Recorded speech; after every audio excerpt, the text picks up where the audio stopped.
thank you so much for coming back and for participating in this. We're changing the order a little bit. We've had 2 panel discussions so far, completely different from each other based on the people that were here, the conversations and the topics that we got into. We decided, because this is a whole experimental thing, we're juggling the format a little bit tonight. So we're going to start with our presentation by Elizabeth Jacobson, who is a poet laureate, and I'm going to let her introduce herself so I don't butcher it. And then when she has finished her presentation, she's going to do some poetry readings for us.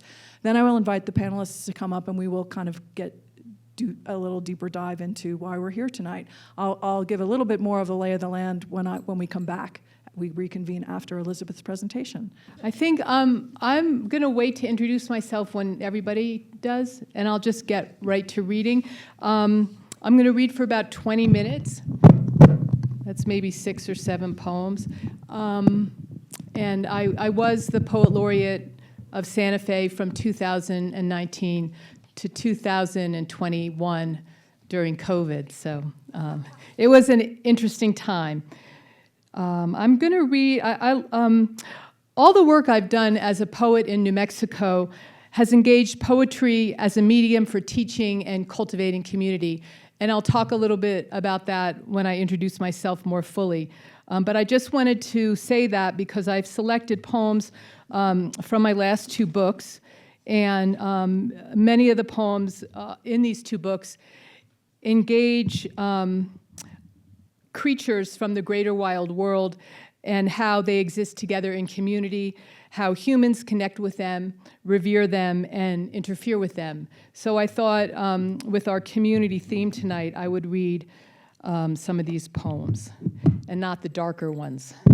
Well, a few of them are a little dark. So anyway, there. The first one is from a book that was published in 2019, Not Into the Blossoms and Not Into the Air. Let me just check this time. Okay. This is the cover of that book.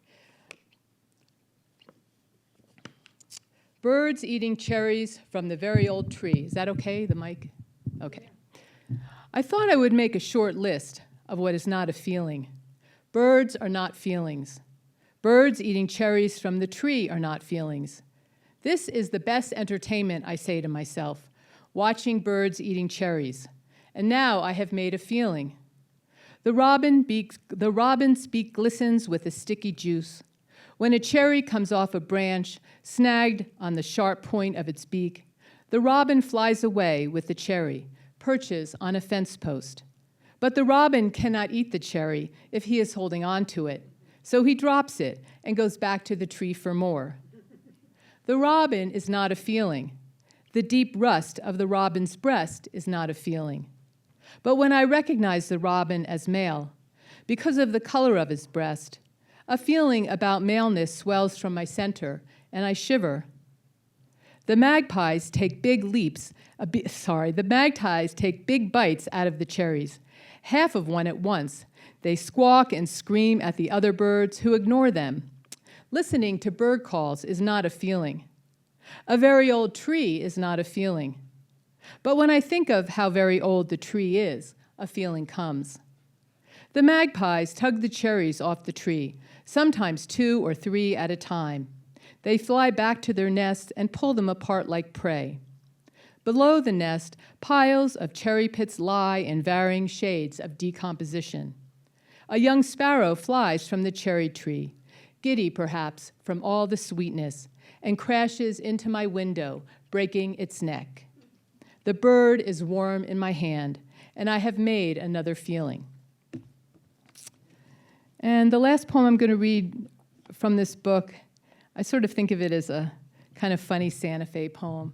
And it takes place in the Greer Garson movie theater, so it was quite a while ago. I don't think that's operative anymore. It's called Infinite Human Motion. They were killing flies at the Zen Center. Yellow strips of fly paper hung like lanterns in various places around the Zendo, until one of the visiting teachers complained, and the residents took them down in honor of the fact that this teacher was a Tibetan Buddhist. The sticky mess was carried out back by the compost heap and chopped into pieces with a wood axe. Once I saw an entire room filled with Caldermobiles. Some were hung from the ceiling, others were on the floor or on tables. The ones floating down were almost touching the ones reaching up. The orange head of the cat in the Chatmobile was bobbing at the wall, while his black chest opened toward me. A red nylon cord had been strung across the threshold, for no one was permitted to enter this room, full of infinite human motion. Last night, after seeing the film Awake, The Life of Yogananda, a woman stood up from her seat and shouted, "I have a strand of Yogananda's hair in my locket." Someone next to her shook her hand. Then someone shouted, "Dragonflies are the insects of all 6 directions." I closed my eyes and counted these on my fingers, above, beyond, forward, side to side, and back and below. Well, just that last part takes place in that movie theater. This is my new book, There Are As Many Songs in the World as Branches of Coral. It was published in January, so I'm going to read some poems from this now, and I will keep track of the time.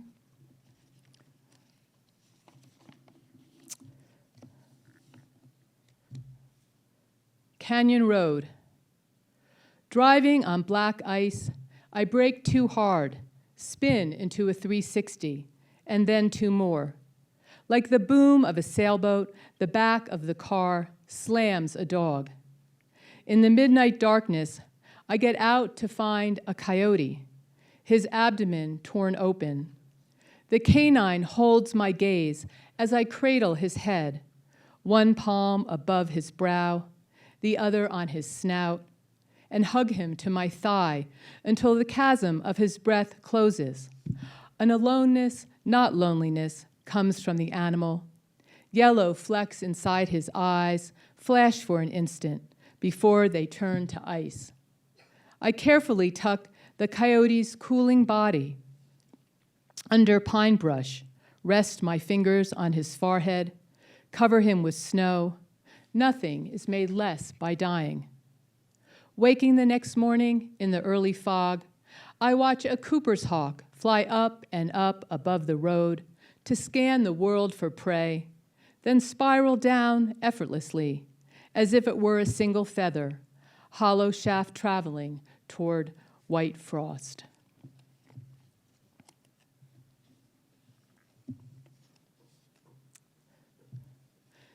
This poem is called Mother's Day with Birdbath and Wildfires. Her pale reddish breast is so full, I gather it is being pushed up by the egg she is about to lay. I watch her dip and scoop water, using the lower part of her beak like a gourd. Her tongue flicks as she tips her head back to send the clean liquid down. She repeats this 18 times before she catches me in the window, flits off. In the dailiness, a false dusk descends, dust too, and the flourishing that is arriving moment by moment. I have already had my coffee, chugged 2 glasses of water, FaceTimed with my kids, eaten a few of the dark chocolates they sent. The 3rd load of laundry is spinning. I've moved geraniums from their winter resting place in the house to outside under the porch, cut dead branches from a limber pine. I strive to make everything impeccable as it disappears. Our sky is dystopic gray, abundant with ash, the patio covered in it, the open cups of yellow tulips full of cinder.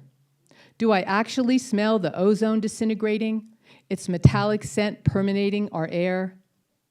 Naturally, there is a connection between the 12 fires raging in all directions around my southwestern city and our car that caught fire, burned up with 10 others on a shipping trailer on I-20, Kaufman County, Texas. Like everything that burns to a finish, it turned dead black, charred dead, along with 400,000 acres of Rocky Mountain pines, junipers and cedars of the Jemez, ponderosas of the Sangre de Cristos, the deer, the elk, the rabbits, the coyotes, the flies, the wolves, the raccoons, the marmots, the mice, the moles, the rats, the lizards, the snakes, the butterflies, the spiders, the worms, the skinks, the skunks, the bears, and all the birds who could not fly, their wings singed, their eyes dried to dust bowls. And what of their flesh? How will it reappear? The robin lands on a ground feeder, lifts a mealworm, then another, hops out of sight, searching in tall grass, when suddenly she flies up into the cherry tree with a beakful of my hair that earlier I pulled from my brush and released in the wind.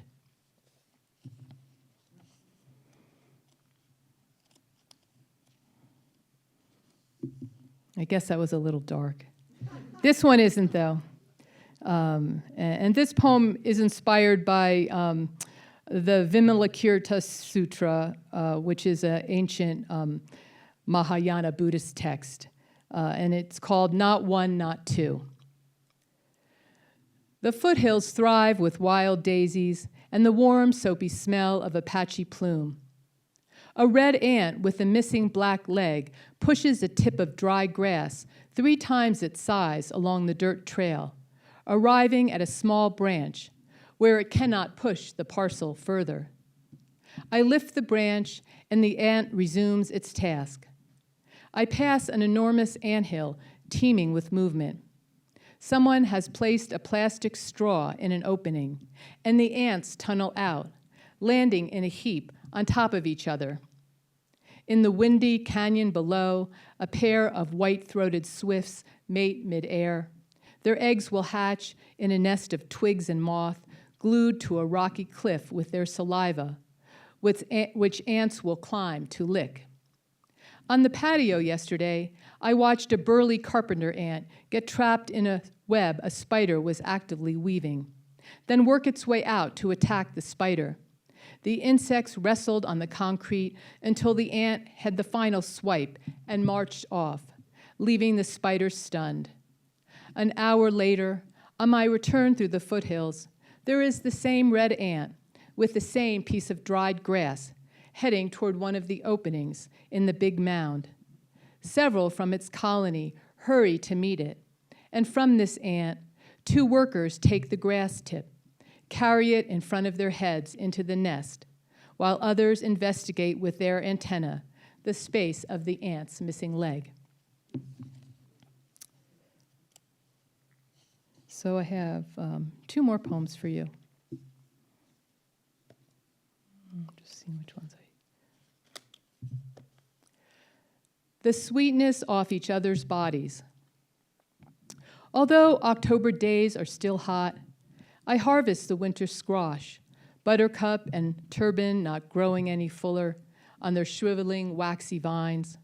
The ropey umbilicus is easy to cut, so I finish the work quickly, take my clothes off, make a pillow of my shirt, and lie down in the high desert meadow of browning yellow gamma.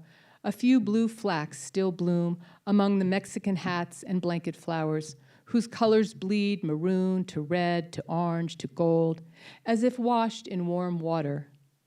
Above, bees and June bugs swarm, each one lit with its own current, which follows the insects like a contrail.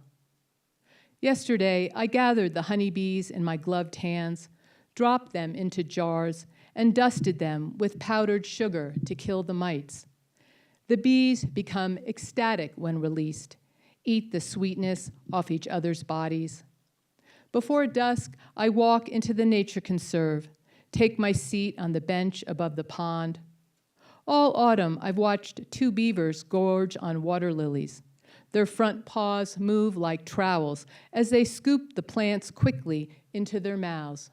The smaller one looks up from eating, keeps its eye on the larger one swimming closer, and tips its face slightly out of the water. Through my binoculars, I watch their anticipation. Then I see their mouths meet. They press their lips together and hold them there.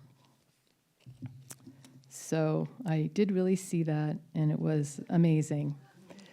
just amazing. I mean, I know lots of creatures kiss, but to see the beavers. And this is the last poem I'll read to you, and this is a poem that I wrote during COVID, and it's about COVID.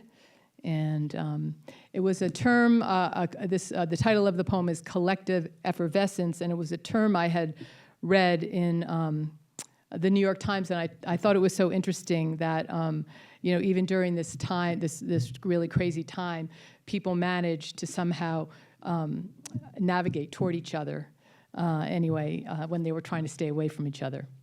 Collective effervescence.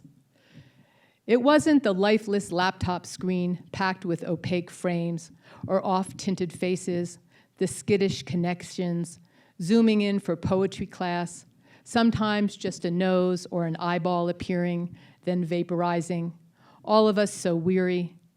It wasn't the boxes of salted pinion caramels my son turned up with night after night, the sugar buffering my hips, or the bottles of Bandol Rosé I had introduced him to, nor his enthusiastic arrival to our patio most evenings for wine and paprika chicken. Fearing he might be one of the asymptomatic, he kept his distance so not to kill us. It wasn't my hungered-for in-person trips to the store, armed in purple mask with toothy grin, green rubber gloves, the collective trauma and strangeness causing all grocery carts to merge haphazardly in the snack aisle like iron shavings to magnets. Even as we were trying our best to maneuver away from each other. It wasn't the kindness of curbside pickup, the quarts of guacamole, Oaxacan salsas, and soft tortillas carefully placed in the trunk of my car. It wasn't even the bristly-coated New Mexican shepherd dog, his vocabulary increasing with the abundance of attention. What it was the trees, the forest dense with thick, puzzly growth of ponderosa bark, that butterscotch scent, the limber pines in the courtyard, their branches leaning in to shade, the nectarine tree full of her blushing progeny. What it was the black widows nesting individually yet collectively in the garden shed, so that when I opened the door, their plump abdomens shone like black holes filling with daylight. What it is what it is, the Steller's jays bouncing from mound to mound of the horse manure we piled around the trees in the yard. White feather markings alongside their beaks like face paint, their navy crest bounding with effervescence at discovering seed after seed, worm after worm in those decomposing worlds of moist dung. Thank you so much.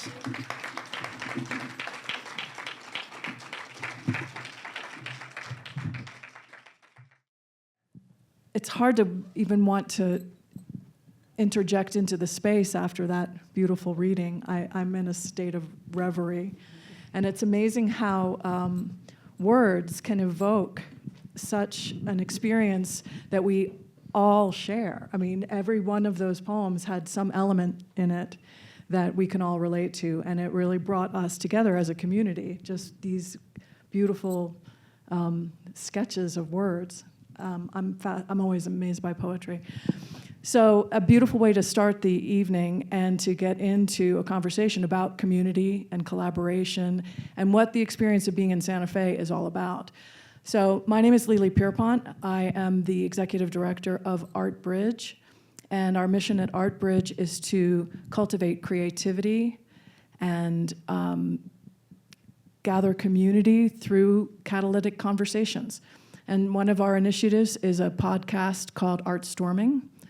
This panel discussion and all of the panel discussions are being recorded for that podcast.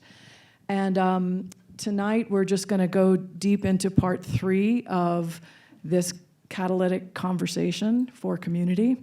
And we're going to learn from each of our panelists what part of the community they serve and a little bit more about how they got into the role that they are currently in and all the various different hats that they wear. So I'm going to pass the mic. No, I don't need to pass the mic. Roger, if you will introduce yourself and let us know about Moving Arts Española and what you represent, and just whatever you'd like to share about that and the community you serve. Thank you so much, Lily. What a pleasure to be here. And the poetry was really evocative. I closed my eyes and I just went into this world of visioning. It was beautiful. My name is Roger. I get to live in the pueblo of Oquehuengue and serve in Española, New Mexico. It's a misunderstood place. It's a beautiful community filled with wonderful children, layered history of our pueblo peoples, our cultures, our acequias. The land is gorgeous. And yes, on top of that is a layer of trauma and violence and poverty and really difficult things. But it's that mixture, that alchemy of dark and light that makes moving arts so special. We intentionally seeded our work there on the tribal community of Oquehuengue. Moving Arts is in its 18th year. It was founded by me and my partner after 15 years of doing an Arts in the Schools program in every elementary school. We had 75 artists. We were in our mid-40s. We were just on fire, and we got to meet and inspire literally 3,000 children each year, thanks to good funding by the late State Representative Max Call. After that funding ended and the Bush administration imposed the No Child Left Behind policies, which left all the children behind, we were kind of forced out of the schools, and so I did two things. We founded Moving Arts as an after-school program, and I wrote a charter called La Tierra Montessori School of the Arts and Sciences, which was designed literally as a feeder for the New Mexico School for the Arts. So for the last 15 years, our work has been gloriously poised at this precipice of being able to touch and nourish and make safe hundreds of children who we learn from every single day. Today, Moving Arts serves from 3 to 26-year-olds. We see 350 children a week. Not only the fine arts of painting and drawing and music, but we moved into film. We have a digital media lab where students are doing CAD drawing and with pathways into careers that are meaningful. We have a food service program that's called our Healthy Meals. We serve 600 meals a week that are farm to table, locally sourced, 2 chefs and 5 high school interns. We have 24 paid interns at our site. And in this current climate, I'm going to stop soon, but this current climate of oppressive policies, we get honorably to sit in this space that's almost like, it's like a faux world, or maybe it's the real world, where children and families don't want to leave. They feel safe. They leave their print, literally and figuratively, with goodness and the search for identity and a purposeful life. So I'm so humbled to be here, and every day is a meaningful moment. The reason I returned to New Mexico was I tested positive 49 years ago with the HIV/AIDS virus. I was living in New York. I was a choreographer, and I came home to die. But when I sat in Velarde with my parents for the first year, and the second year, and the third year, I began to paint. I began to look at the children and the families who didn't have much, but boy, did they have the potential. And so literally over the course of the next 35 years, we're at a place where Moving Arts is really a groovy place. So I'm going to stop there. Thank you. I am so incredibly moved by that, and I've been wanting to talk to you for a very long time because I lost my dad to AIDS in 1985. And ever since I've heard your origin story and what you've done for Española and our community, I've wanted to meet you. And so it's a huge honor for me to have you here tonight. Thank you. That's my personal story. Thank you. And your turn, Dylan. You're equally fabulous, I know. Oh, no, I mean, there's so many stories like that that are really important to tell. Like, oh my God. Maraho papai escutava tetsia mashutsa nahanya. I'm from Kiwa Pueblo, and my name is Dylan Tenorio, and I'm the co-executive director of Little Globe. And at Little Globe, which some of you may know, we work with a lot of different underserved communities in Santa Fe. And we work with folks on storytelling, specifically around what people actually want to talk about. And I think it's that power that we have within being able to share those different skills and techniques and platforms that allows people to really say what they need to say. I myself was a participant when I first came to Little Globe in 2019. It was for a project called Presente, which took place at the Lenzik, and it was about disbelonging and belonging here in Santa Fe. And for me, my way of coming back to Santa Fe, because I had to leave, I couldn't afford to live here. I was living in a really bad apartment, and I just was like going through a bunch of like stuff. And when I came back, I really wanted to come back to be in my creativity again. When I was living in Kiwa, it was very hard because there's not really an economy built around the things that I was taught to do. I went to school at Santa Fe University of Art and Design as well. So when it closed, I had all these skills but no jobs. So when I wanted to come back, I really prayed for something. And one day, my friend Aaron Kinate was like, hey, there's this thing called Little Globe, and they want basically people from the community to participate.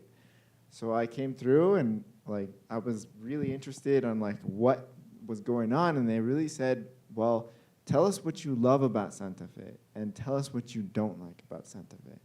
And so that whole time, I got to really express what it was that I was going through, the sense of love and passion that I felt for the community here and the people that support me and understand what I'm trying to do and what I want to do.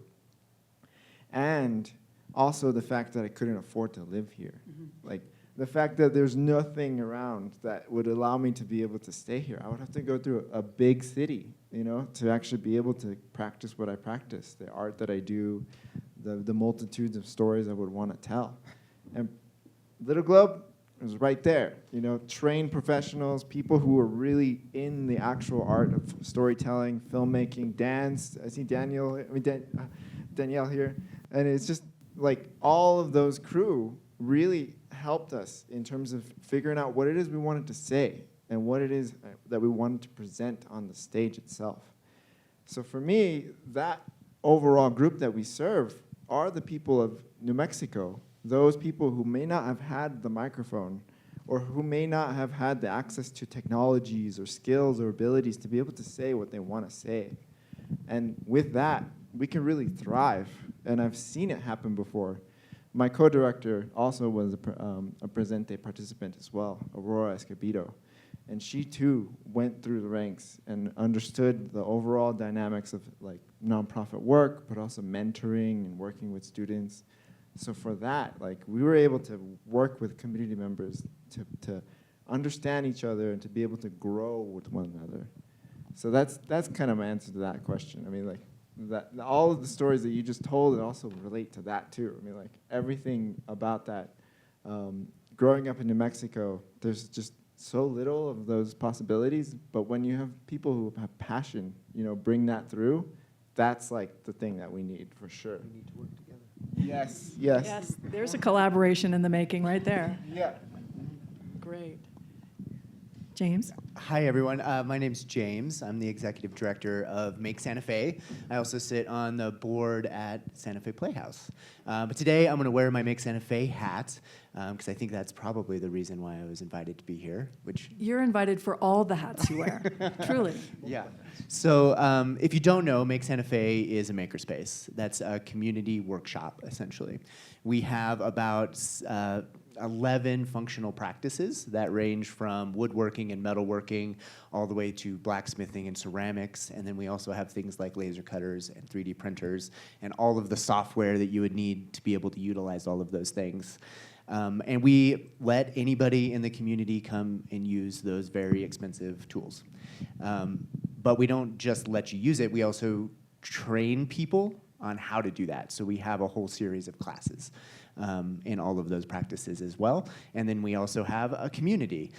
So like what both of you were saying is that aspect of like community-driven collaboration is what we're trying to champion at Make. So it's not just a place where you can go and work on your project. It's a place where you can go and bounce ideas off of each other, or gain inspiration from what other people are working on, or just straight up be curious about the things that are possible in the world of the maker universe.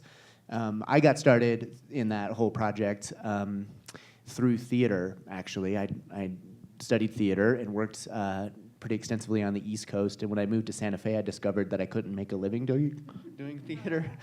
And I think that's a common story among a lot of people around here. And lied on a job resume to get a job, and eventually made my way into the position that I'm in now. But during the COVID years, I was trying to figure out how to make stuff in my backyard, and found Make Santa Fe, and realized that the whole reason why I want to make stuff is to do it with other people, like you do in the theater. And so that's what I'm trying to bring into the other fabrication disciplines, is that theatrical sense of collaboration. Yeah, so that's what we're doing Okay, there. well, we have a couple things to add to that, because you're going to be, since Jamie Blosser was here for our first panel, it's nice to know that you are going to find a permanent location on the MATA campus, Midtown Art and Design campus. Yeah. And there's some interim steps before that, so just give the audience a little bit of a sense of where you are now and what that transition to the MATA campus. And by the way, Little Globe's going to be there too, Yeah, I was right? going to say, Little Globe Yeah, is okay. also one of the partners. Yeah, so MATA, the Midtown Arts and Design Alliance, is a collection of about 12 to 15 organizations that are all arts related. And we are partnering up and teaming together and collaborating to gain access to what we call the Visual Arts Complex, which is a collection of buildings at the Midtown campus. Make, here coming up in the phase 1 of this whole project, is going to open a kids makerspace down there, and we're also going to have dark rooms and maybe printmaking studios. So we're able through this project to expand into these other disciplines. And then in phase 2, we're going to be able to move our current facility down to the Midtown campus, expanding it to 3 times the size, which means we're going to have the ability to offer our programs to more people and dive into additional disciplines, and basically just reach more individuals in Santa Fe. That's the whole goal. And we're doing it in partnership with all of these other organizations, which means we're going to bump into each other a lot more often, which is exactly the kind of thing that I want to see happen. Great, okay, we'll circle back to some of that. Jennifer? Hi, I'm Jennifer Graves, and my former life with my husband in New York City was as actors, and my day job was with Rothschild Ventures. So I wore a finance hat as well as a acting hat, and I found when I got to Santa Fe that the acting opportunities were very small. So, but my husband and I jumped into everything that we could find, from Playhouse to actually Meow Wolf. We did one of their performing arts projects over at the Bataan Memorial. And also I was so impressed with CCA collaborating with the very first thing that Meow Wolf did, which was the Ship of No Return, which was down at the big complex for the arts and for galleries, but it turned into something quite phenomenal, which is what I believe collaboration can do. But nonetheless, what I ended up doing was being part of every theater in town. We started the Santa Fe Classic Theater, which produced Shakespeare in the Garden through last year. We are now without a home there, unfortunately.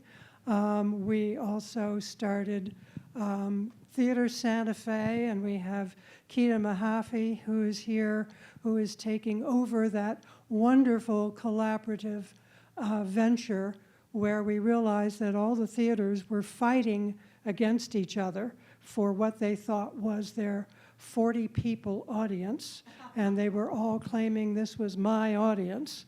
And so the purpose of Theater Santa Fe was to gather representatives from all the producing entities and seeing how we could work together. And that has just grown, and I think it's going to grow even more.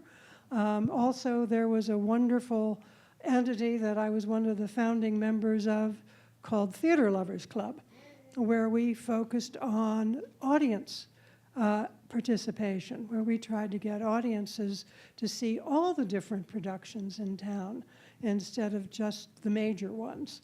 So that's still going on. It is very strong. And now I'm working with New Mexico Actors Lab as one of their staff members, and I've had the chance to act there too. I don't think there's anything I haven't acted on. But one of the things that I've been really pushing for, and we'll talk about that later, is, and I'm amazed at what's happened in Santa Fe, and it should happen more, is the use of space. Performing arts needs a space, and it can be inside and it can be outside. But in order to perform, as you just found out, Elizabeth, you need an audience. And we're hoping that we can expand our spaces in Santa Fe. But I'm going to turn it over to a wonderful performer, Elizabeth. Thank you so much. Thank you, everybody. It's so fascinating. I moved to Santa Fe in my mid-20s, mid to late 20s in 1988, and I moved here on a whim. A friend said, you should live there, and I said, okay, and I came with a job. I had just been hired by the Santa Fe Community College that had just opened to teach creative writing. And I taught poetry one semester, fiction another semester, and then I also taught freshman classes and technical writing. I had come from New York with the idea that you know, to be an educator, that's what I wanted to do, and to educate in the community. So it wasn't going to be on a college campus, and you know, for like a university. So the community college was great for me, but then what happened is I got married and had a couple of kids, and I couldn't do it anymore. So I still wanted to continue to teach in the community, and I started just getting in contact with elementary school teachers and going into the classroom and working with kids in 4th grade. And it was just something that I did. I didn't get paid or anything. And then I found out about an organization called ArtWorks, and I believe it's still in existence. At the time, Lorraine Schechter was running it, and she was amazing because she got so many people to collaborate. There were another poet besides me. There were visual artists, dancers, musicians, visual artists, and we all would be trained in these events during a weekend. And the idea was to collaborate with the school teacher, the elementary school teacher, and teach to a work of art. So let's say Joan Logie was doing a poetry reading. Well, I would teach about Joan Logie, and so the kids would go to the reading of Joan Logie at the end of the session, and then they would have this aha moment, like they would understand everything they learned. And it worked really well, except the elementary school teachers were so busy, it was very hard to schedule. And anyway, but it was a fun project. So I did that for many years.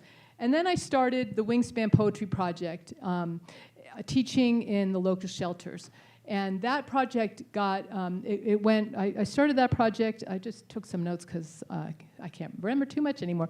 2013, I started that project, and by the end, 2020, when it closed, we had 5 teachers, including me, teaching regularly in the different shelters. We worked in the Esperanza Shelter for Battered Families, the Esperanza Support Center, St. Elizabeth's La Familia Men's Shelter, St. Elizabeth's Men's Shelter, St. Elizabeth's Teen Shelter, Sonrisa, which is a St. Elizabeth supported family living center, and I realized we had developed a teaching model. So I started teaching that model, and I went to a couple of poetry festivals, and I actually taught people how they could start teaching in shelters for themselves, you know, how they could start a project. And we were really successful. We would go once a week into the shelter, and we would meet it was usually women, whoever were accepted the men's shelter. We would run a poetry class. And it was complex because it would be a transient community. So week to week, there might be somebody who was there from the week before. But it was always hard to get a continuum going, but it wasn't also, because there was sort of an energy that continued with the different participants. Anyway, I'll just quickly go on to what I'm doing now. So I was the Poet Laureate of Santa Fe. I was the 5th Poet Laureate in 2019, and then COVID hit in 2020. And I was contacted by CCA and asked to organize some online readings. And that began what's been a lovely relationship and companionship. I've been organizing, curating, directing the poetry programs here since then. And it's grown quite a bit. We do 2 reading series a year, one in the spring and one in the fall for 4 authors. We call it the Community Reading Series. I organize workshops for other poets to teach, and I teach some myself.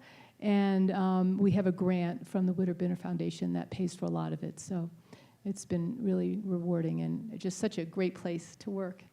So grateful. Thank you.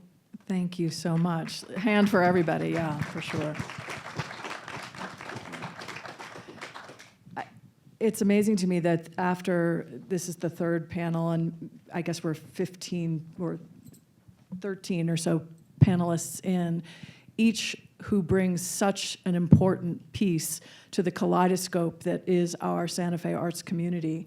And I'm trying to decide which way to go, but one of the things that occurs to me is, in the first panel, there was a conversation about capital A arts, like the high arts that serves a community of, the opera, some of the larger communities that is not necessarily accessible to the entire community.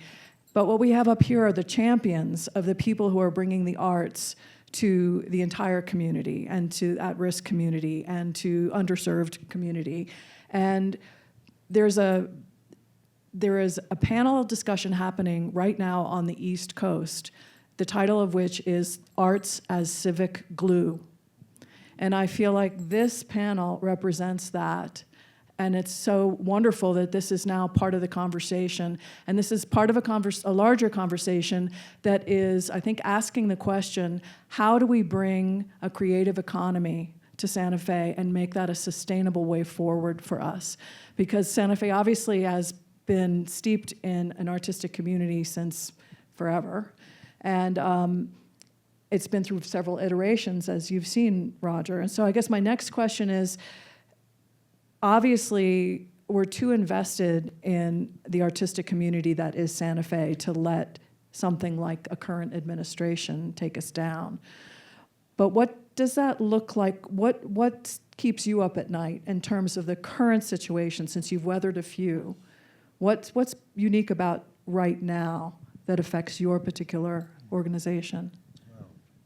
Really good questioning. In 2020, right when COVID hit, I was elected to the State House of Representatives. I never thought in the wildest life I would ever be a politico, and it didn't really work. But I learned a tremendous amount and got to travel into DC and really meet with the Biden administration, because I was really looking after infrastructure for rural New Mexico. I saw that as a really interesting segue to finding cooperation with all parties and all beliefs, because New Mexico has been rural much longer than it's been urban and will probably remain that. Anyway, I digress. So this current challenge that we face, luckily my organization has very little funding from the federal government at this moment. We've always been under the radar, like just percolating and striving and thriving and developing a really vital program. So from our perspective, I think we'll be okay. I think how a New Mexico can battle against this oppressive state of policies. We sit on about $60 billion in oil and gas revenue right now. And it was astonishing to me to learn that the Land Grant Permanent Fund from extractive industries has created this well of rainy day funding. I am hopeful that our current governor, as she moves off into the sunset, and the incoming governor and executive and various branches of government, to the local as well, can begin to collaborate and vision a way to protect New Mexico. I think the cuts to education, after-school programs, food insecurity, veteran services, healthcare, it's a call to focus and link arms and get creative. We have faced tragedies in our history, the Great Depression, my grandmother and my mother and the family.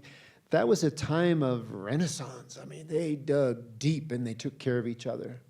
I think New Mexico, more than any other state, has that possibility to sort of pull on those resources and help our communities. I mean, that's partly why we're not situated in Santa Fe. We're in a rural area, and I hope that our work can be replicated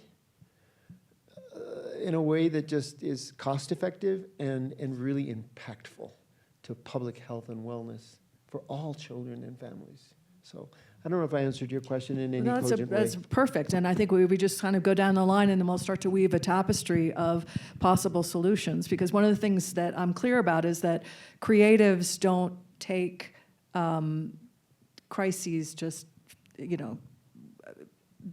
they use them as portals. That it's not a no, it's not a stop. When the going gets tough, the tough get going, and we find ways around, which is one of the reasons I've assembled this panel, because I wanted all of the people in our audience to understand how you're navigating this, and I want to hear from all of you the various different ways to navigate this, because there are ways forward. We just have to, as you say, link arms and share our ideas. So that's the idea. In closing, before we're going, to insist that diversity, equity, inclusion are deeply human values.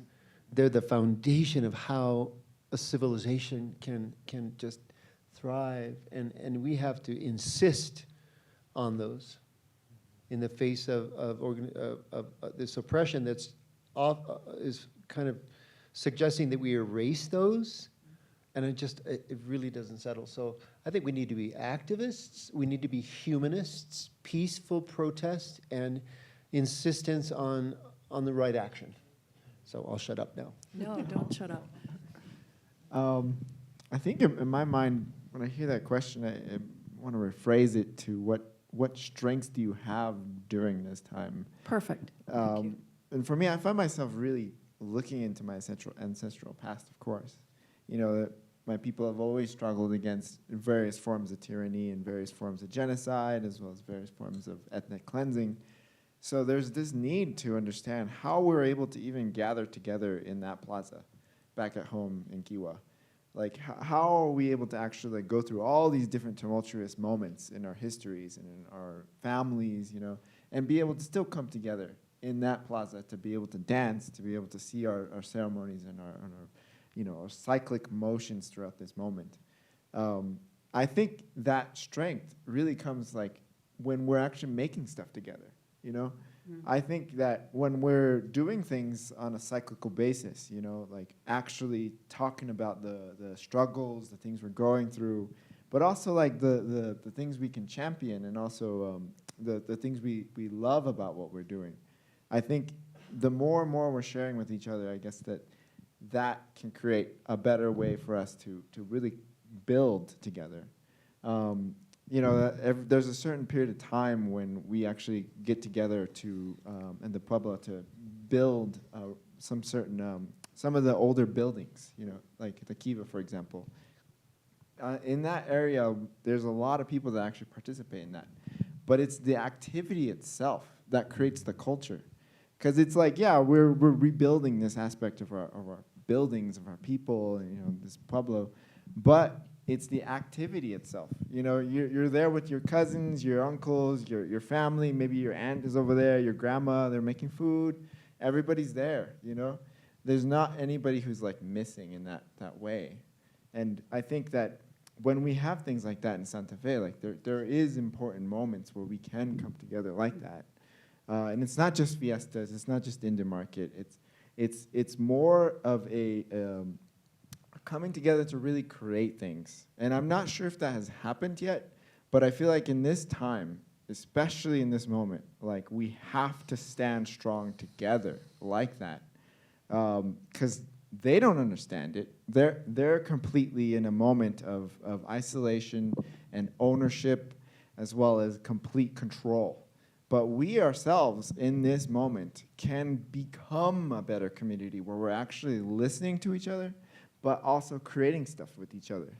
Because then that leads on to the next generation, because people are going to see it in the future. My kids, anybody's kids, they're going to see that work in the future, and they're going to be like, whoa, I want to be a part of that too. This is what I can say. This is what I can do with this technology, or this video camera, or this pencil and paper. You know, when I was a kid, actually, I just want to say, when I was a kid, there at the Pueblo, there's a, talk about No Child Left Behind, there was a threat to kind of get rid of all our teachers if we didn't pass the SBA testing. And one of those programs was actually like this cool animation after-school program. And they basically taught us, how do you make an animation with just a flip book? And it changed my life. Like, when I was a kid, like, I really wanted to like see what I could make on paper come to life. And that was something that like I've always wanted to do, you know? Like, I've always wanted to help younger people find that self in them and spur them on to something that they never even thought was possible. Yeah. Love it. Excellent. Perfect segue to making. Yeah. Thank you. So when I think about the current administration's sort of assault on everything, it's hard to even pick something. Who said that? That's there you go. That's great. It fills me with a sense of resolve almost, because what Make does really at the core is we give people the skills to be self-sufficient, right? We give them the community to learn from, and then we give them a sense of resilience through failing forward, and that particular thing, like learning how to fail through making, is the thing that's going to give us the strength to stand up to the type of attacks that we're constantly facing, right? It's a sense of resolve, it's a sense of resilience, and it's the knowledge that I have the power in myself to be able to do it, and I've got a whole community of people to back me up, right? And so, yeah, like what you were saying, when faced with these big problems, it's more just about, well, now we're just going to continue doing the work that we're doing because we know that it works, you know, right? That's just the foundation of it. That's great. Okay. I'm in a position of realizing that theater here, for the most part, I think at the moment, correct me if I'm wrong, Jamie, that the Santa Fe Playhouse may not be in the same boat. But most theaters are half to three-quarters funded through various and sundry funnels from the NEA. And once the NEA grants dry up, theater's going to have to get very creative. And it always has been. Yep. It's always been, hey, gang, let's put on a show. And if you're doing it, Joe Papp, for instance, started his theater in the city parks. He didn't have a theater. He didn't have a place to do a theater. He had a truck that went around to all the city parks in New York for 3 years before he got enough people interested and a place, the Delacorte Theater, that had enough money to be built. But he started out with just a desire to do it. And I think we're going to have to go back to that model. One of the things I've been very impressed with, Jamie, is what the Playhouse has done recently. James? That's okay. I know a Jamie, I'm sorry. James. I'd love to hear your comments on that, because they've taken, in the last maybe 4 years since COVID, they've gone to the community and raised money and have had people, individual people that are passionate about the Playhouse. We were very lucky with the Santa Fe Classic Theater in that the Santa Fe Botanical Garden was very passionate about putting on Shakespeare. They had an amphitheater. They gave us a chance to produce that for 7 years, which we were very, very grateful for. We had a wonderful cross-pollination with the Dulce schools and Tierra Amarilla.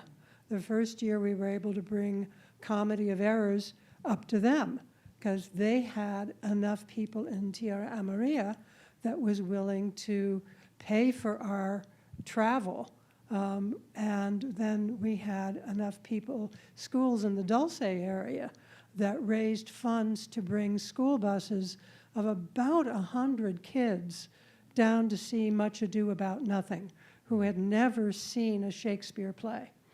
And it was one of the most touching productions I've ever had. One of the scenes, Malvolio is kicked out of the house, and he's sitting on the edge of the stage in absolute misery. And one of the kids came down, patted his knee, and said, "It's going to be okay." So that's the kind of thing that live theater does that nothing else can do. But it needs this. It needs people. You can't do live theater without an audience. And you can't have an audience without a place for them to gather. And that's where we are right now. So it's going to be a very interesting transition for live theater in Santa Fe. And before we go to Elizabeth, we have here domiciled at CCA the Exodus Ensemble, who Yes. has basically has a new take on how do you address that problem of where do you perform. And they started, for those of you who don't know, they started during COVID in a house, and the principal, who will be here with us next week, invited a group of favorite actors to come and live in a house with her in Santa Fe, and they started creating productions and producing those in the house to audiences from starting with one person up to now they're at 16. They're currently doing a performance right now down in the bigger gallery to an audience of 16 people. So their innovation, is there happening too. But I love this idea. One of the topics that came up last time with, I think it was Matthew Chase Daniel, who brought up the fact that there are opportunities to do things in parks here, and that what we really need to do is collaborate with the Park Service and collaborate with go outside of the arts community and find out where those collaborations are possible. Well, it's interesting, as Santa Fe gets more expensive, I saw this happen in New York, that all of a sudden inexpensive places go away, that actors or artists or anybody can use to collaborate in. So this gets to be a problem as real estate goes up.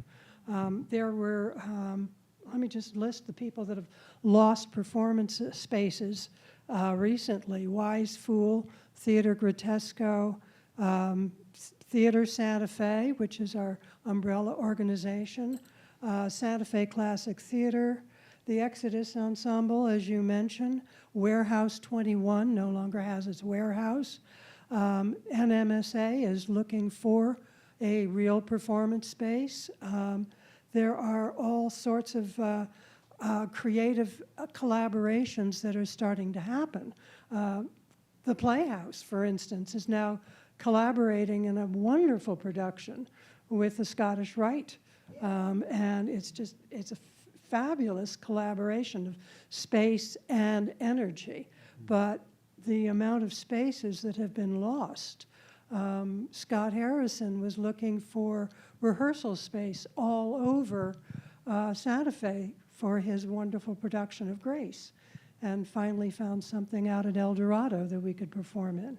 But this is something that is desperately needed. I know that the MATA and Tom Bartos and other people are hoping to revive the Greer Garson space, which is a fabulous space. But there are also so many other opportunities.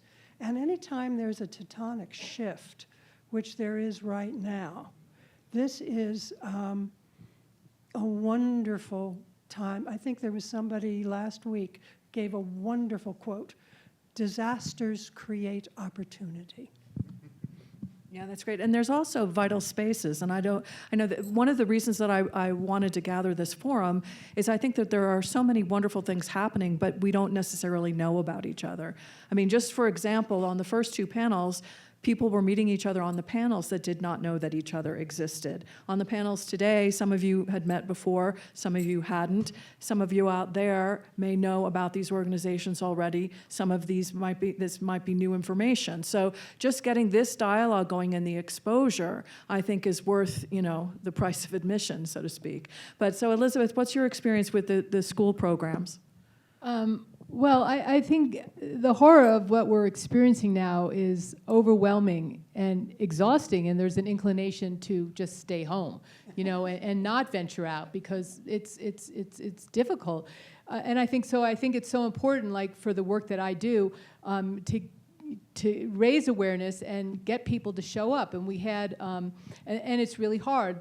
So we had a wonderful poetry workshop taught by D.G. Ockpit on Sunday at CCA in the Muniz Waxman Gallery, and there were about 30 people, and we had room for 100 people. So I was so happy that there were 30 people, and DG did an amazing workshop, and everybody seemed, very pleased. So I think I struggle with that. Like, how can we reach people? How can we get people to show up? We're doing this for them. And so come and be together and write poems and talk about poetry. And so we have a lot of that at CCA. We have the reading series, and that, come and hear what other authors have to say, and they're writing, in this current moment. So I think it's really important to just continue to keep our activities going and to show up yourself. And that was the same during COVID. It was so difficult. And I was teaching in parks. I taught to Youth Works, some of the kids that worked for that organization in a park right by their facility. And it dwindled, though. There was enthusiasm initially, but then the energy started to dwindle as the exhaustion of the whole pandemic built. So I think we're battling with just all these emotions that are, hard to figure out, what to do. So it's easy to crawl into bed. Yeah, I mean, this paralysis is a real thing, but I think it also happens that in Santa Fe, where there are so many things happening all at once, tonight as a perfect example, we had a Site Santa Fe event over at the military, we have an Exodus program happening downstairs, there are programs all over the city, and how do we either choose what we're going to do tonight or even find out what's happening? One of the big obstacles to getting this program out there was that we're also bombarded by so many different opportunities, or we don't even know where to go necessarily to look for what's happening tonight. And so one of the concepts that came up out of one of the last panels was a community calendar, which is a huge animal to try to organize. But one of the things that we're hoping to come out of this forum is little ideas like that. Like, what do we need? How do we pool our marketing attempts so that we don't organize something on the same night as something else that's really important that we want to go to? So maybe you don't have the same issue in Española as much because you're a little bit outside of the hub. But how do you get the word out to your communities that you have events going on? How do people find out about you? Interesting. We created a performance venue. It seats 300. It was in an old casino tent-like structure that had been just abandoned. So we were very scrappy, and we received a kind of a seed money from the McCune Foundation when they saw it. They said, oh my God, this could be a theater. So we were lucky to create that venue. With 350 families in the performing arts, we have no problem filling that house and just staying insular. We don't really seek outside audiences at the moment. We're being asked to leave that campus, so we too are in a very sort of homeless. We're on a month-to-month. So to answer your question, we literally created a gorgeous space. It's the size of the Lensic stage with a sprung floor. We invested an incredible. Most people drive by and if they go in, they're like, oh my God, I had no idea this was in here. We've kept it very kind of gray on the outside, but. So why are you losing it? The tribal community has been very generous to us for 13 years, and I think they have interests to build their economy, and they feel they can put something in that place, tear the buildings down and build another casino or a hotel or something that will generate funds. Well, if they So- could generate more revenue with the space as it is by lending it to other acting groups, would that be I'm just Yeah. thinking off the top of my head. We created the theater with the purpose of being a revenue generating, sharing for traveling groups and performances and music groups, and we've had a good bit of that, but it's a little retirada, as we say, outside Santa Fe. We're dealing with it. We're thankful. We're in gratitude that we had the time and the space to build out such an amazing, low-budget, high-impact venue. But if I can give a brief commercial, next week, for the first time, our children will perform at the Lensic. It's going to be one night, a week from tonight. A wonderful film was created by DocuFilms on our work. It's a 35-minute in-depth look at art as medicine and the next generation of leadership in the most poignant way.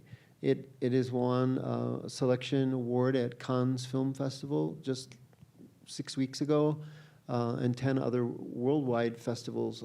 Touchstone, Best Documentary, Social Impact. It swept the Telly Awards. So it's going to be shown to Santa Fe audiences, and 59 of our kids are going to grace the stage with a pre-show. So please come and support. And call us to use our space. We're on a month-to-month, but it doesn't look like we're going to be thrown out on the street. And if there are productions, Scott, anyone, theatrically, call us. We'll make it happen. We're going to be presenting Unbound, which is a wonderful production in December, early December. Yeah. Anyway, I'll That's stop. great. I mean, we should have that on the calendar. The Yes. calendar. We need to make that calendar. Yeah, the calendar. How do people find out about you, Dylan? Yeah, it's always like a moving target. You know, it's either social media or in person, or some of the community members that we've already worked with. They'll actually like follow through and, tell other community members they know about what we're doing. Like for example, with this, we're working actually with a group of indigenous artists as well as directors on a show that will be presented at the Lensic as well on November 15th. November 15th? And we're also like trying to figure out, well, how do we get people to know about what it is that we're working on? And we're finding that actually it might be better for folks to have a walk-in opportunity, to just come in and actually meet the staff, meet the people who are part of the project. And that seems to be like what people are more comfortable with. Because then if they see an advert, they're kind of a little bit like stunted by the fact that it's an advert. They know the information's there, but then they don't really exactly know if it's like the thing for them. Most of our work actually takes part with participants who aren't exactly experienced at a lot of the various arts that we are working with. So we're usually, very open to all these different folks who have not really much experience with the art. But when it comes to actually teaching them and working with them, they open up. They actually like want to do things in terms of like exploring all the different things that we have available to them. And I think like having all of those different opportunities for them to actually come to our studio is probably the best like method that we have in terms of getting the word out. There's so many community storytellers, which is a program we started in COVID as well, and after COVID, that brought together the various community members to talk about or to make films about what they're going through, not just what they're going through, but just stories they want to actually start kind of creating films about.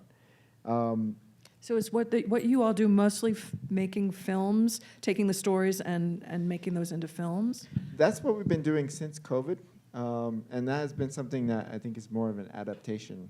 And through that, folks really kind of get to not just handle cameras, but also software, editing software and techniques. They also are able to write about whatever they want to like talk about. We have a whole exercise in that respect.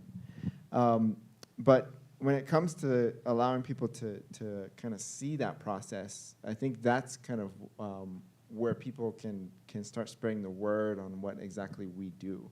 So do you have a film festival with all of the films that you show that have been put together? Every project we have has a culminating screening. So it's either at our studio at Rufina, or we work with partners to create spaces like we are discussing right now to showcase some of these films. For example, with the Santa Fe Public Library, we've worked on the south side, and we've screened several of the community storytellers' films there. Again, it's a public space, so people know it. They have been there, they're familiar with it, and they are able to come in and actually meet us. And that's how they kind of are able to see like what we do, hear about what our next projects are. And that has been happening even before I was at Little Globe. We've done various forms of performance on stage, as well as some performances inside schools, locations that are not your typical performing spaces, for sure. And the Lensic, of course, which is definitely one of those bigger ones. Though we really want to try to strive for accessibility, for people to be able to have access to some of these stages. And in the community, we're looking for places that are actually important to that community. So we're actually working right now with the Picaris Pueblo, and we're creating films with their interns to create for the on-site museum that they have there. So these stories will actually be screened there to elders, to community members that are from Picaris Pueblo. Oh, that's really So cool. programs like that kind of get the word out. It's so cool. Great. And James, since yours is more of an ongoing thing, you don't have a Right. showcase moment.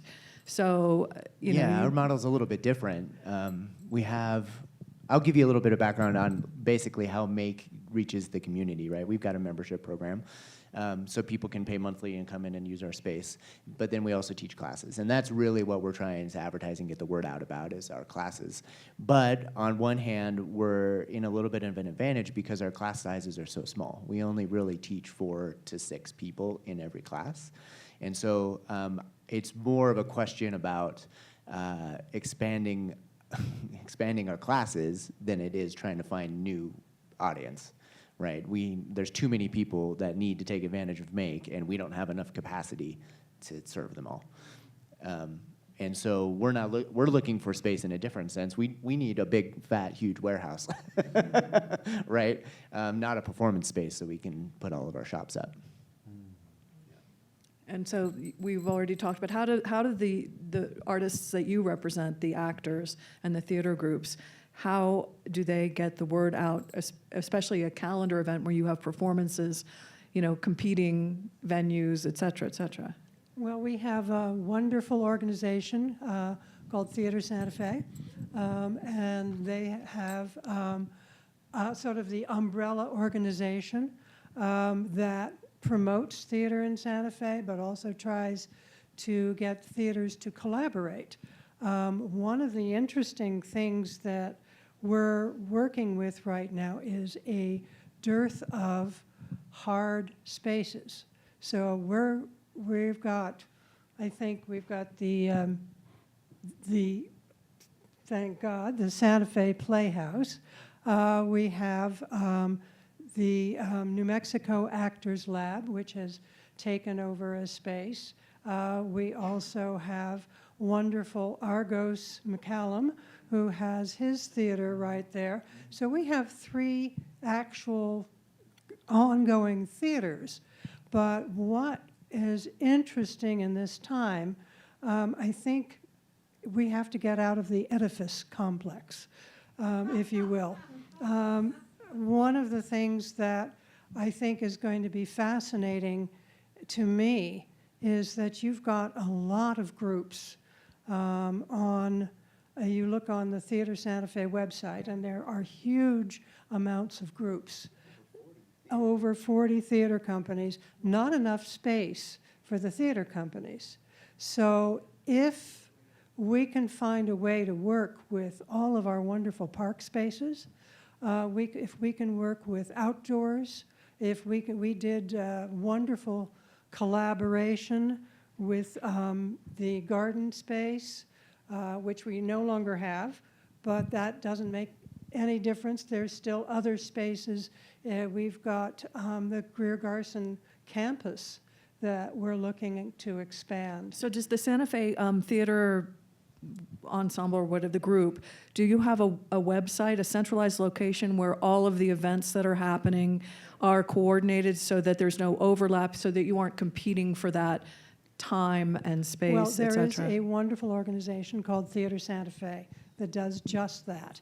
However, because we have so few actual houses for theater, there's no way that we can coordinate not competing with each other. However, one of the things I'm thrilled about is that the Santa Fe Playhouse has expanded over to the Scottish Rite Temple, and they are performing right now a wonderful production, Something Rotten. They're performing in that space.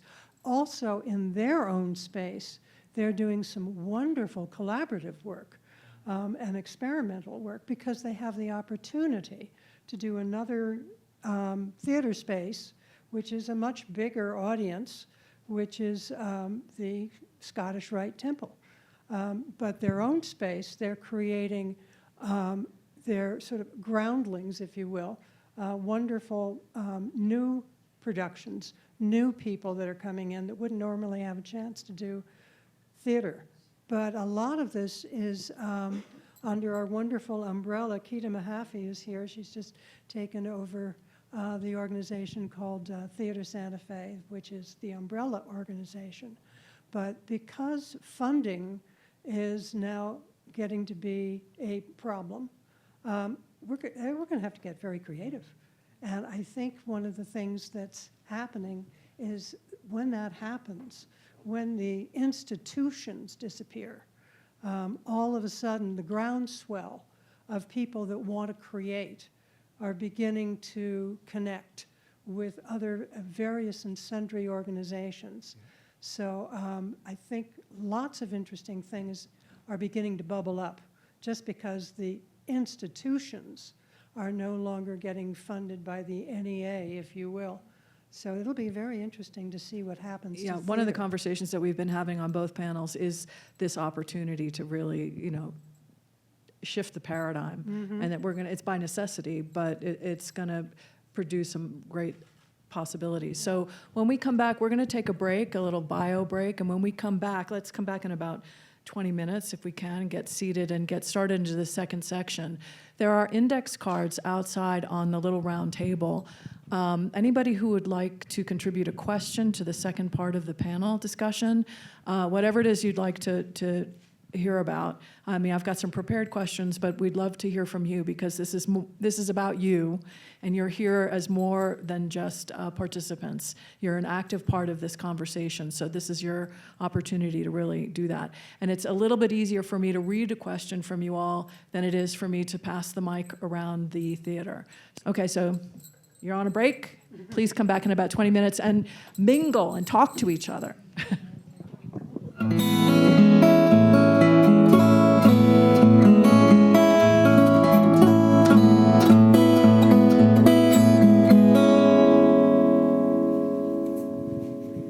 We all back? I think so. Thanks, and I'm glad everybody got a chance to network. I'm going to give you all some more time for that at the end of the session. To jump right in, I'm going to read through a couple of the questions that came through so we can dive a little deeper. The first question that came from the audience was, what is your primary source or sources of funding, and how are you working to diversify? Do you feel the need to currently? For example, grassroots, grants, large donors, et cetera. Each of you have spoken to this a little bit, but if you could go a little bit more into specifically what are those sources of revenue and what's at stake right now? Wow. For us at Moving Arts, a large portion of our funding comes from grants, so we're on the grant mill. We do about 35 grants a year. We get about 97% of them. It's remarkable. And we just piecemeal together a 1.2 operational budget that funds 45 employees and serves 350 children a week. So it's the the contractors, half of them are contractors and half are staff with benefits. So it's a really rocky ship.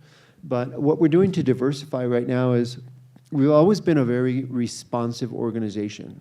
For example, kids were hungry, so we devised this farm-to-table meal program, which now brings in a lot of goodwill and a lot of easy funding because people want to fund food insecurity. Maybe not the federal government, but other individuals do.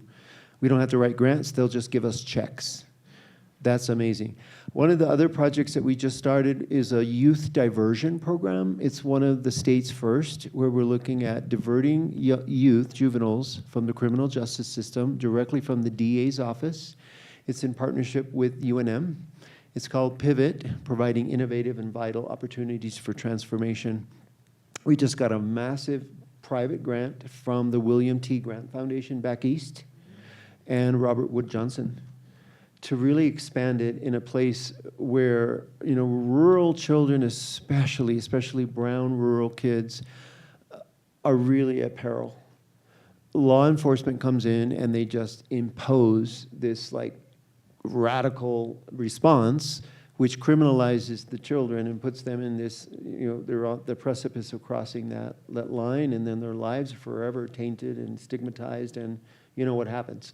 So that's been a really interesting way that by responding directly to that need, it opened up a really vital portal of funding. Now we can bring in social workers, CPSWs, case management, and then work with existing providers for behavioral health service. So the full range of case management happens, and then we get to deploy our art as medicine model, which is mentorship and belonging and community and expression. So we're kind of lucky in some ways that we live in a rural area, and we've been super crafty about telling our story, having a strong website and making sure that the right people know what we're doing. My time in the legislature was also very instructive to really make sure that we're on point with the needs, both nationally and locally, because right now that the funding is drying up, we have to find those good souls, and they are out there with funding and the desire to really lift up these social determinants of health, which we know are vital. Well, and as you said, by making it the importance of seeing the relevance of the arts, not just as a form of entertainment, as I said in the first, but as medicine and as the glue that keeps us all connected. Yeah. And that having that as a delivery system really is a great way to cross-pollinate those monies to getting When you look at to the where they need cost to of be. incarceration versus rehabilitation, I hate that word, redirecting a young person to a life of just powerful claiming of a future. I mean, that is priceless compared to the opposite. So, Yeah, anyway. and not only do we need it at that level, but we need it in kind of the midland point too, because what if we could unleash all the creativity that's Yes. within all of us? So it's needed at all levels. Yeah. So what is it for you, Dylan? Well, I think we have some grants for sure from the federal level. The NEA is one big one for sure. And that one is completely gone now. But there's also definitely local and state funding that we actually have from grants. There's, of course, NewMexicoWomen.org. There's, when we went to the Capitol, we also talked to different Congress people to get funding from them as well, because they have the junior bill that comes through for every 2-year cycles. And we're able to successfully get that.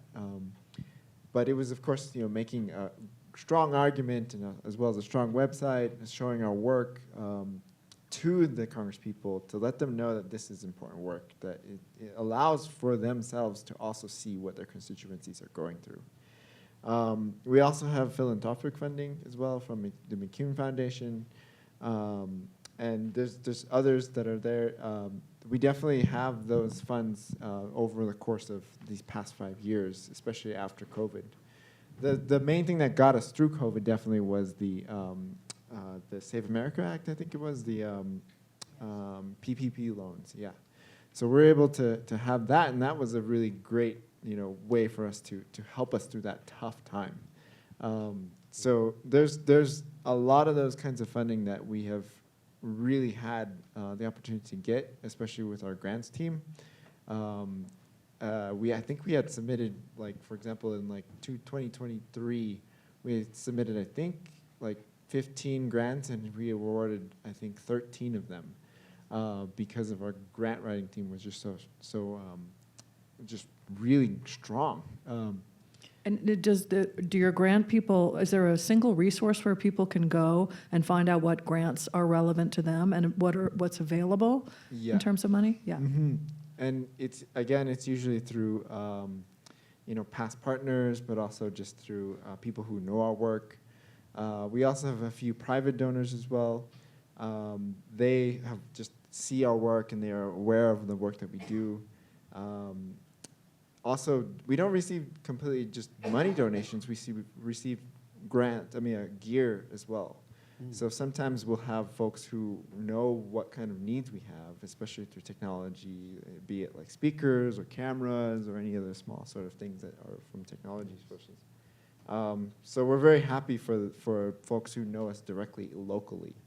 I think that's been one of the strongest places where we have support. I think we're still building a more of a grassroots type of funding as well. We started a campaign last fall to be able to start funding for the community storytellers as well as the newcomers. So there's some programs that are specifically funded like that through crowdfunding. But we hope to kind of continue that, crowdfunding sources so that way we have more support from small dollar donations and people who like the work that we do. Yeah, and I think as people start to feel like this is relevant to them, one of the conversations that we've had before this was, how do we make art feel relevant to everybody at all stages of culture? So, and how do you guys get your money? Yeah, so MAKE is a $350,000 a year organization, and that funds 3 staff members and almost 40 different instructors, and then also maintains all of our tools. So suffice it to say, funding is very tight at Make Santa Fe. And it comes in essentially 3 different categories. We've got membership, which is a third of it, so people pay monthly to come and use our facilities. Not everybody has to pay. We have a volunteer trade program, so you can volunteer for us and come and use the facility for free. We do classes in all of our disciplines as well, and that actually supplements the membership cost. And then the third one is through fundraising, and that's grants, individual contributions, et cetera. We have a very difficult time finding grants that sort of match what we do, because it's unique in that we don't have a very specific community that we're trying to serve. People sometimes, like grantors, don't get it in the sense that like we're putting sandwiches in people's bellies. We have a whole bunch of high-end equipment. Will you please help us maintain it? So that has been challenging. The grant application stuff has been challenging, especially because we're often in need of just general operating. And as any nonprofit leader knows, trying to apply for a general operating grant is already super hard. And then for us to be like, general operating means we are maintaining our $35,000 tool. I promise we're a poor organization, So yeah, we've been really trying to diversify that.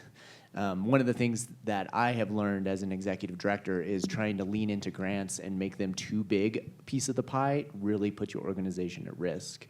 Because if those grants disappear, your organization disappears. And so I've looked at our fundraising strategy through a very practical business model in trying to make sure that we're very diversified. So if any one of those funding sources falls through, MAKE can continue to operate. Yeah. Yeah, I'd like to pass this along to Suzanne Cross, who is our marvelous grant writer for just about every theater in Santa Fe.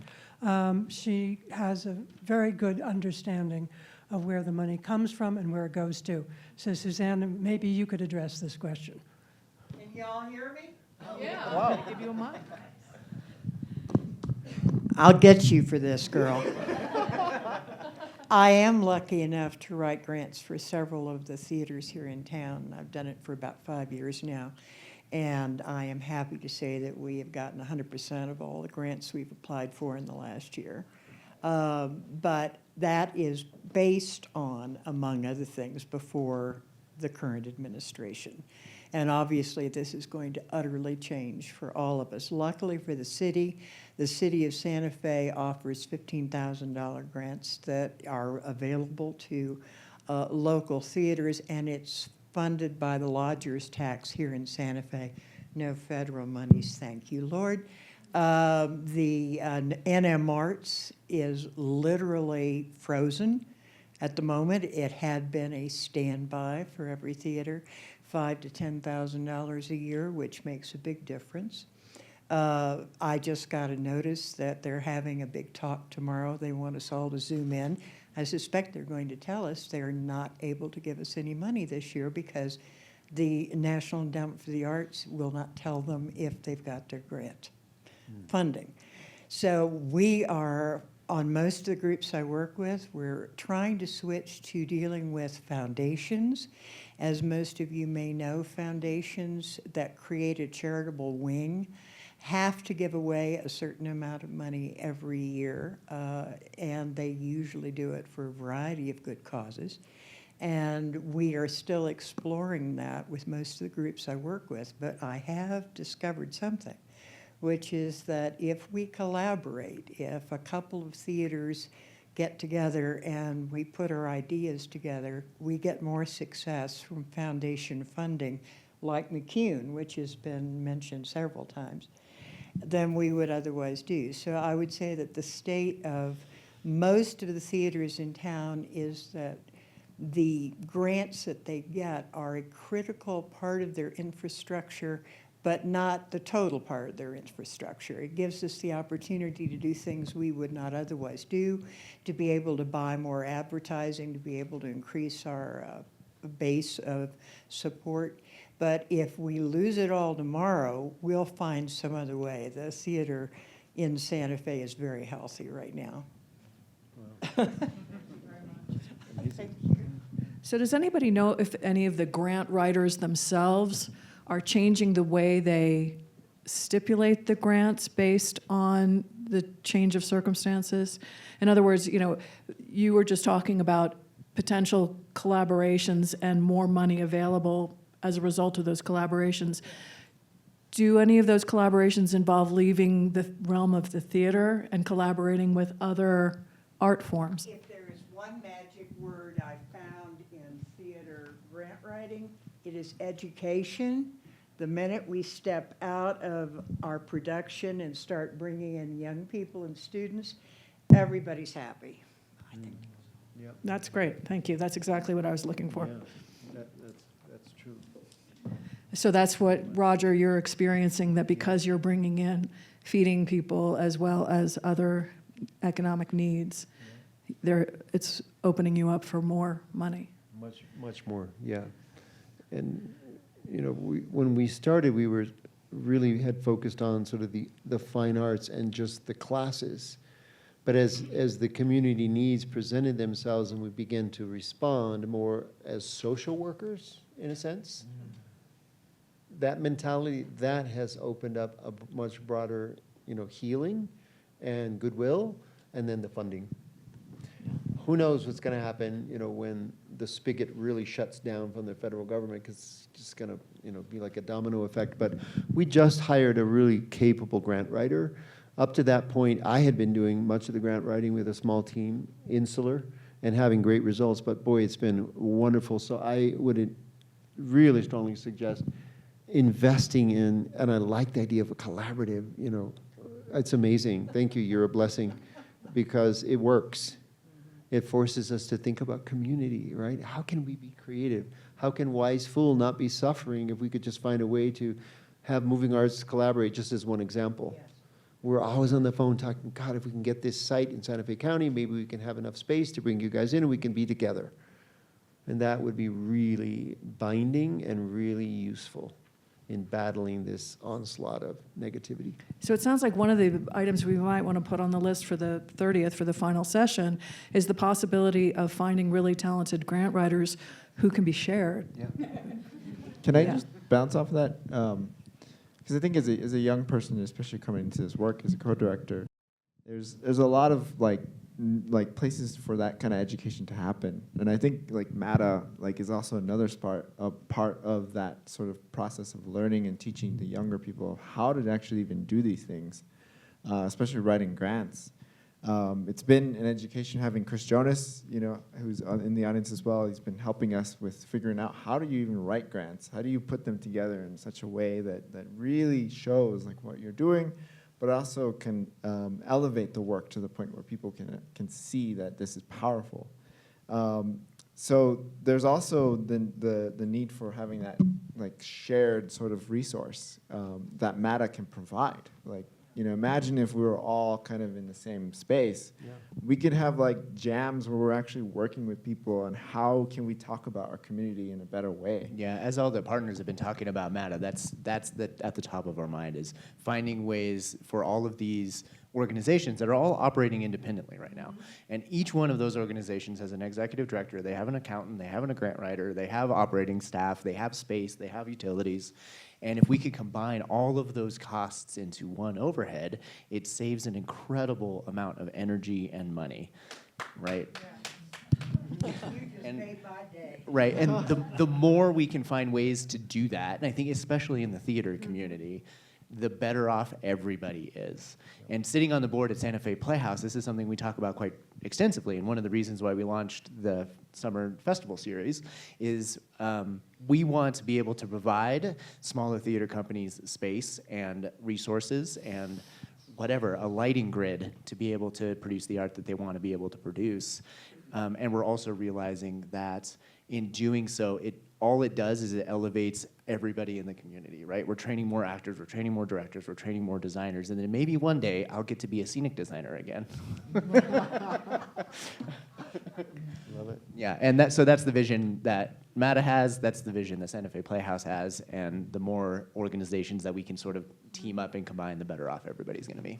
So, Just add one more thing. This is something I'd like to introduce Keita Mahaffey, who is our new head of Santa Fe, Theater Santa Fe, which is our umbrella organization that is trying to gather, all, you know, so that nobody's trying to recreate the wheel on their own, so that we can have a collaborative artist community.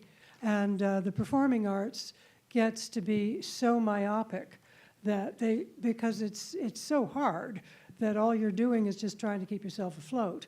To have an organization that is looking specifically to join all of the other organizations so that there is power in our collaborations, which is why I'm so grateful that you started this conversation. Yeah, it's a good one. great. Well, I mean, also, it's not just the theater arts that require a venue. You've got dance arts and you've got, you know, music venues too. So, I mean, there's definitely an opportunity for sharing that effort, you know, how you figure that out. Yeah, not to mention also the artists that want to make things, right? Which is one of the challenges that Make has. Is people want to come and they want to make sculptures, and these sculptures take multiple weeks or months to produce. Where do you put it when you're not working on it, right? These are like practical problems that aren't solved in Santa Fe. And it's something that we're working very hard, and that's why we're excited also about MATA. It gives us the opportunity. Like just having a corner to set your project is something that not all artists have, right? Or a place to let the glue dry, you know. Yeah, and actually a member of the audience said as he was walking out the door that, you know, churches and schools are possibly a venue worth looking at in terms of spaces. They all have auditoriums, they have gyms, and they're not used on the weekends very often, I would imagine. But there, again, opportunities to look outside of the arts with who can be our partners to provide the things that we need. Elizabeth, I didn't want to, you've been kept out of the conversation so far. Do you have anything you wanted to add? Oh, about the funding? Yeah. I can just say that my project, the Wingspan Poetry Project, we were very lucky to get funding for pretty much the run of the project from the Witter Binner Foundation for Poetry. And I've continued applying for funding, a project that I have called Poetry Pollinators, which is kind of, I'm not going to go into it, but they were very generous, and we received funding from the Witter Binner Foundation for Poetry and New Mexico Arts. And also I wanted to mention that I think there's a community board, like on the Community Foundation, like you can post requests for funding, and we got funding that way from a private funder. We got quite a bit. So that was really wonderful, and so our project was completely paid for. And we were also paid, the project directors, and what it is it's a giant native nesting bee house on the dirt Alameda and Escondido. And it has an area for the nesting bees, and it has a panel for a poem and a panel for education. And I've run many programs on site with scientists, bee scientists, and environmental poetry workshops at the site of the bee house, and I always partner with the library because they have an amazing mailing list. And so, and sometimes we use the library, and in September, in May, a wonderful poet came to town, and we had 60 people, and all from the library mailing list. So anyway, and so now CCA, when I came on board at CCA, they had funding from the Witter Binner Foundation, and we continue with that funding now, which supports us to pay the poets and the writers quite well, actually. So I always feel happy that we're able to do that. Thank you for asking me. Sure. Well, thank you for answering. What seems to be emerging is a need for some kind of a hub, an information sharing hub that, as far as I know, doesn't currently exist. But what you just raised makes me want to introduce Nancy Suter, put you on the spot. And Nancy, I just recently found out, is part of a panel for a Creative Economy Council, which is a Santa Fe Arts and Culture or county. I'm going to let you do this so I don't butcher it. So there's two projects I'd like to share with you, and also I'd want to say I taught at the College of Santa Fe for 15 years, and I couldn't be happier that something is finally happening there. And the collaboration between all these different groups is very exciting, and it'll be great to see that space used well. So, yay about that. I live in Agua Fria Village, and there's two things I wanted to share with you that Lily asked me to share.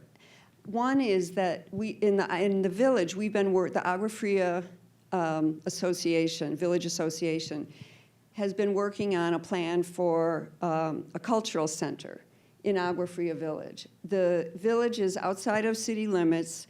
It has a historic traditional village designation and is older than Santa Fe. There's the ruins of two huge pueblos there. The history there is incredible, as it is in so many other places in northern New Mexico, all over New Mexico. There's, upwards of, I don't know, more than 50 traditional villages in northern New Mexico that all have their stories and their storytelling. So we've been working on this for a number of years, and just last week we got approval from the Board of County Commissioners to go to the next step. We worked with Main Street, New Mexico, we got a planning grant with them, and we have a plan and programming, put together some suggested programming, and we just got approval from the county for the feasibility study and the preliminary engineering report. We have a site at the Nancy Rodriguez Center, which is on Caja del Oro Road. The river trail, the next section of the river trail is being finished, and it's supposed to open in the fall from Siler to past to San Ysidro Crossing, where Reunity Resources is. And there's another leg of the trail that goes to Romero Park, which is a county park that is being upgraded and added to pickleball courts, if you're interested. And the Nancy Rodriguez Center is an existing county building across from that park. That's the site of this cultural center. So history, arts, and culture are what it's about. And one of the features will be a 300-seat multi-purpose space. So that is something that could address some of the needs, the space needs. I think everyone involved in this wants it to be a real, I mean, I know that being a community space is really important. We're talking about a senior center and childcare, different, maybe individual artists' studios that could be rented out, classroom spaces, and history, and we're looking for. We have some oral histories, but that's something that maybe we could talk with Little Globe about doing some more oral histories with some of the elders in the village while they're still around. So, I hope maybe it'll happen in my lifetime. Who knows? The way these things go. But so that's in the works, and then I've been asked to be on a county arts, culture, and creative economy council. And there's 2 representatives from each district in Santa Fe County, and our task is to come up with a 5-year strategic plan for arts and culture in the county. So we've been meeting for a couple of months. We have, a number of months more to meet. So everybody involved here are county residents. So we're looking for input. And the synopsis of these conversations will be so valuable to the work that we're doing there. So, I think that's it. Any initial questions, or you can contact me, or if you have ideas about what could and should happen in the county. So, thank you. Thank you so much.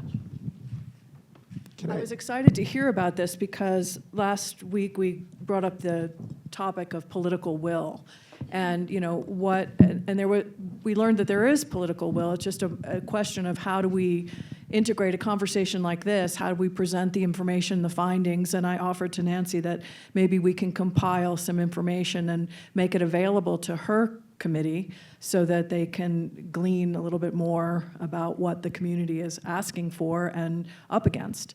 The other question that came up, which I think is a really important one, is what are the biggest barriers to collaboration that you see? I mean, we've all decided that collaboration is the way forward. What are the barriers to collaboration for each of you? Wow. Anybody else want to jump on that? I've got a hot take on this one. Cool. I'll add in too, but not Yeah. yet. So I'm going to make some enemies by saying this, but I think the biggest barrier to collaboration is the founder syndrome in Santa Fe. There's a lot of people that want to do their own thing and make their own organizations, and I see so much overlap between those organizations. If we could just put aside our egos and partner together, even if the other organization is a little bit different, it's okay, everybody. And work together, it's going to make a huge difference. We're spreading the funding too thin. We're spreading the help too thin. We're just like, we're thinning ourselves out to where we can't actually address the major issues. All of the things that these very small organizations are doing are great, but it's not enough. They need to be bigger, and we need to get together and collaborate and create larger organizations to address larger problems. Did somebody want to add on to that? I'm glad that you covered the ego moment, because I was going to have a chat about that. It is difficult. People are very bound to a certain vision, and if they're not really thinking globally about the implications, then we miss out on opportunities. So you said it really well. In our area, the desire to collaborate sometimes is hindered by the geography. Rio Arriba County, for example, is a vast territory. My district, when I was in office, was literally the size of Connecticut. And it was a volunteer thing. So, I mean, imagine the territory just trying, transportation access. But if there is a will to think creatively and hold in the center the mission or missions where they start to merge, blurring the lines and moving past this control issue. I think there's a great potential. I mentioned Wise Fool. You know, years ago, we had such a wonderful collaborative moment because when we had the arts in the schools, they were rigorously involved. And they're struggling and we're trying to hold on to this notion that could we find a campus that could serve both of us, give them the training center, the station, and then do their work, you know, and that would be a dream come true. It would be a great funding opportunity to cross-pollinate and strengthen our communities when we need it most. I don't know if I went off the question, but. No, that's exactly to the point. And I think what it sounds like that MATA is creating a really good role model for coming together of organizations. And if we had, you know, 5 or 6 of those, Yeah. and we started getting really creative about how we do that cross-pollination and going outside of the arts organizations, as we talked about, crossing over, well, education's a no-brainer, but, you know, even our spiritual institutions, I mean, those are great opportunities, as well as many, many others. And that's exactly the kind of thing we're hoping to really dive into in the 5th session. So I want to encourage all of you to really consider coming to that. It's where we're going to workshop this and really come up with the ideas. I mean, a lot of ideas have emerged from, you know, a community calendar that can be organized to a fund. A lot of cities have a fund, and we might even have one that I don't know about. Obviously, there are a lot of funding sources here. But, you know, a fund where all of the donors who want to donate, who are being tapped on, especially now, to donate to this and this and this and all of the various different organizations that they want to see stay alive, is there a way that we can aggregate that money, grow it, and have more for everybody? And who operates that fund, et cetera, et cetera? How do we collect the data from all these organizations that we are all involved with? Every executive director has the same, you know, responsibility to figure out how to parlay what they're doing into impact. How do we do that collectively so that we make, you know, the funds available that are available for I mean, us? shout out to New Mexico Foundation and the Community Foundation for doing almost exactly that, right? I mean, I know New Mexico Foundation collects a whole bunch of funding and then helps divvy it out and collects information, and they also fiscally sponsor smaller organizations. So I think that there are resources like that currently already exist, and maybe we need to learn more about them, but. Yeah. Well, learning more about them and maybe for them to partner so that they can even build what they have and distribute it farther and wider. And I know we have representatives, you know, in our community who have access to the knowledge that, you know, what are those funds and where are they available and how do we best access them. So again, just it sounds to me like what's coming out of this is the need for a central hub where this information can be shared, where we all have access to it, and where we get outside of our, and, you know, it's hard because as an executive director, you know, you've got a job to do to keep your own business afloat.